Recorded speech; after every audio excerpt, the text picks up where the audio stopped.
بسم اللہ الرحمن الرحیم۔ سورہ حجرات کی آیت نمبر 4 میں بارگاہ رسالت مآب صلی اللہ تعالی علیہ وسلم میں آنے والے ایک قبیلے کا ذکر کیا جنہوں نے آداب کو ملحوظ خاطر نہ رکھتے ہوئے باہر ہی سے زور زور سے آوازیں لگانی شروع کر دیں۔ ان کے بارے میں آیت نازل ہو گئی۔ پہلے آیت کا ترجمہ ملاحظہ کیجئے۔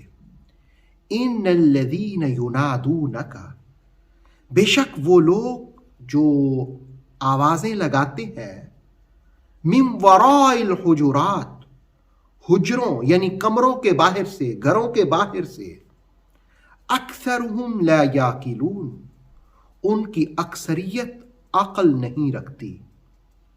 بنو تمیم قبیلے کے 70 to 80 لوگ مدینہ طیبہ میں آئے۔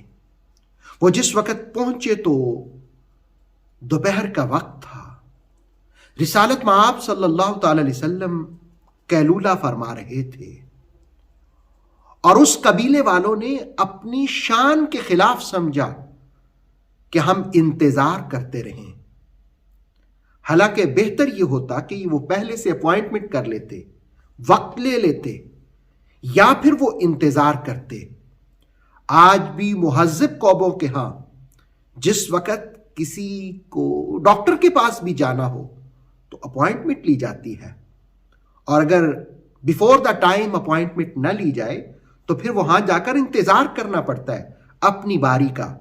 لیکن وہ لوگ باہر ہی سے زور زور سے آوازیں دینے لگ گئے۔ انہوں نے اپنی شان کے خلاف سمجھا کہ ہم انتظار کریں۔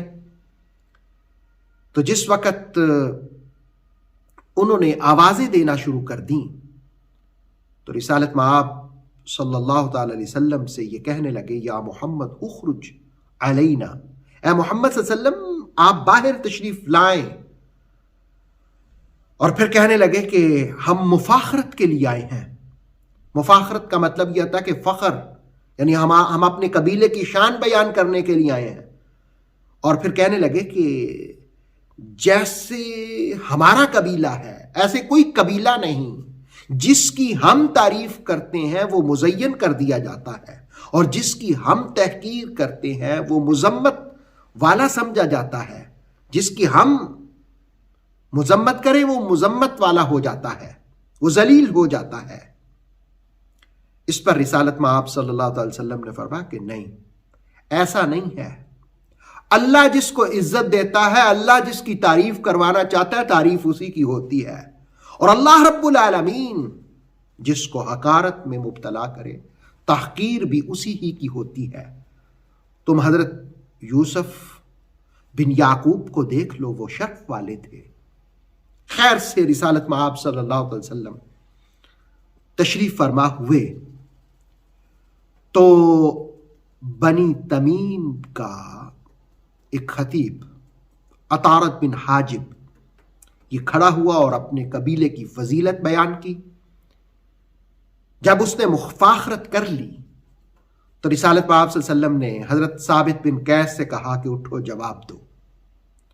حضرت ثابت بن قیس نے جس وقت عطارد کی باتوں کا جواب دیا، ان کو سرپرائز ہوا، وہ سکتے میں آ گئے، وہ حیران رہ گئے، اور پھر انہوں نے اپنے شاعر کو کھڑا کیا، زبرقان بن بدر کو، کہ تم قصیدہ کہو قبیلے کی فضیلت میں۔ اس نے قصیدہ کہا۔ جس وقت وہ بیٹھ گیا تو رسالت مآب صلی اللہ علیہ وسلم نے حسان بن ثابت رضی اللہ تعالیٰ عنہ کو حکم دیا کہ حسان ان کی باتوں کا جواب دو۔ پھر حضرت حسان بن ثابت رضی اللہ تعالیٰ عنہ نے بھی اشعار کی صورت میں ان کی باتوں کا جواب دیا۔ وہ لاجواب ہو گئے، وہ سکتے میں آ گئے، وہ حیران رہ گئے۔ آخر کار ان کو تسلیم کرنا پڑا کہ مصطفیٰ کریم صلی اللہ علیہ وسلم کے پاس جیسا خطیب اور جیسا شاعر ہے ایسا کسی کے پاس نہیں۔ بس یہی عاجزی ان کے کام آ گئی اور ان کو بعد میں اسلام کی دولت بھی مل گئی۔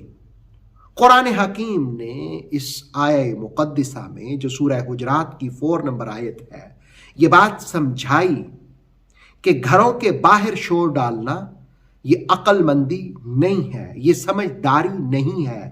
اس کا مطلب یہ ہے کہ سورہ حجرات کی آیت سکھاتی ہے مینرز، آداب، کہ زندگی کے آداب ہوتے ہیں۔ کسی رسپیکٹ والی بارگاہ میں جس وقت جاؤ تو اس کے آداب کو ملحوظ خاطر عقل مند اور سلیقہ رکھنے والے لوگ اختیار کرتے ہیں، لیکن جنہیں عقل نہیں ہوتی وہ آداب سے بھی عاری ہوتے ہیں۔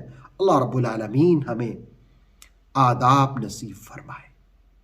اوتھینٹک اسلامک نالج کے لیے نور وحی یوٹیوب چینل کو سبسکرائب کیجئے، بیل آئیکن کو بھی لازمی پریس کریں۔ نور وحی کے فیس بک پیج، ٹک ٹاک اور انسٹاگرام کو بھی فالو اور لائک کیجئے تاکہ ہماری ہر نئی آنے والی ویڈیو آپ تک بر وقت پہنچ سکے۔